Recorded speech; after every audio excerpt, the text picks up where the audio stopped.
यामध्ये शेंगदाणे भाजलेले आहेत मी, त्याच्यामुळं असं काळं झालं हे. तर आपल्याला आज भाजी बनवून घ्यायची आहे. 3 in 1 भाजी आहे.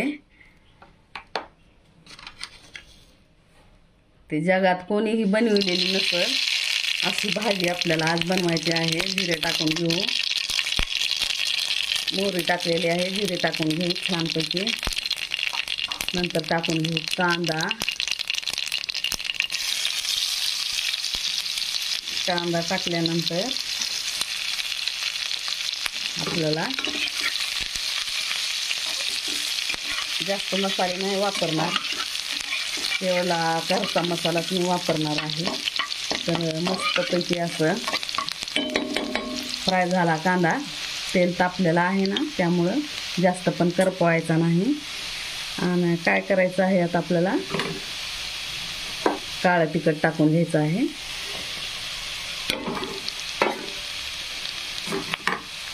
छानपैकी असं काळं तिखट. त्याच्यात भरपूर मसाले टाकून बनविलेला आहे काळं तिखट, हे घरचं आहे. तर 3 in 1 भाजी आपली आजची. वरण्याच्या शेंगा मस्तपैकी आपण टाकून घेतलेल्या आहेत. वरण्याच्या शेंगा आणि त्यात आहेत बटाटे. वरण्याच्या शेंगा आणि बटाटे.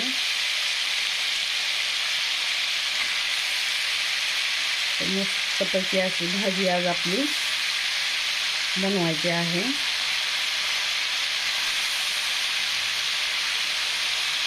दररोज एकच भाजी, त्यासाठी थोडंसं काहीतरी वेगळं बनवायचं.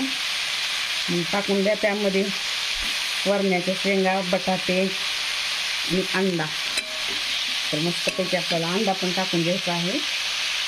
अंडा असा आपण उकडून घेतलेला आहे. थोडीशी हळद टाकून घेऊ.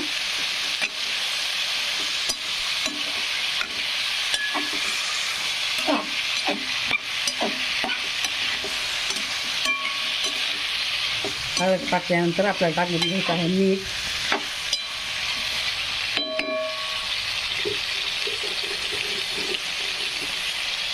मीठ टाकून घेऊ.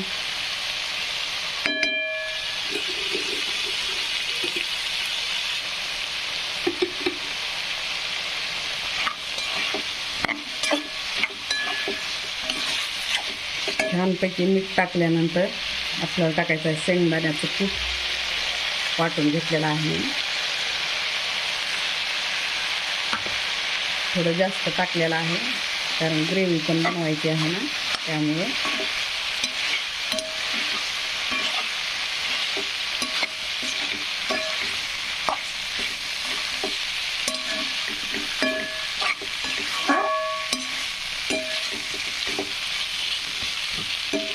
आता आपण काय करू, थोडंसं पाणी टाकून घेऊ शिजण्यापुरतं याला.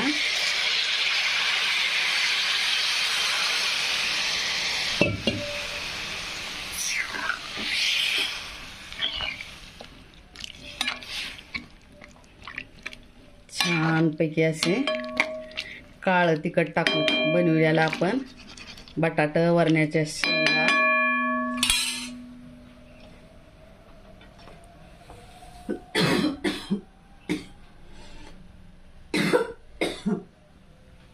आणि हे टाकणार आहे मस्तपैकी असे अंडे.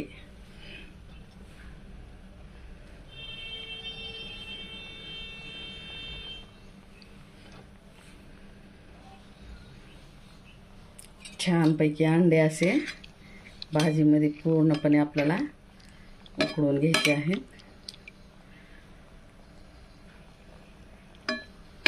तर कसा वाटला व्हिडिओ, तुम्हाला आवडला का? आणि जर आवडला असेल तर लाईक, शेअर आणि कमेंट, सबस्क्राईब करा. धन्यवाद. Bye bye. Take care.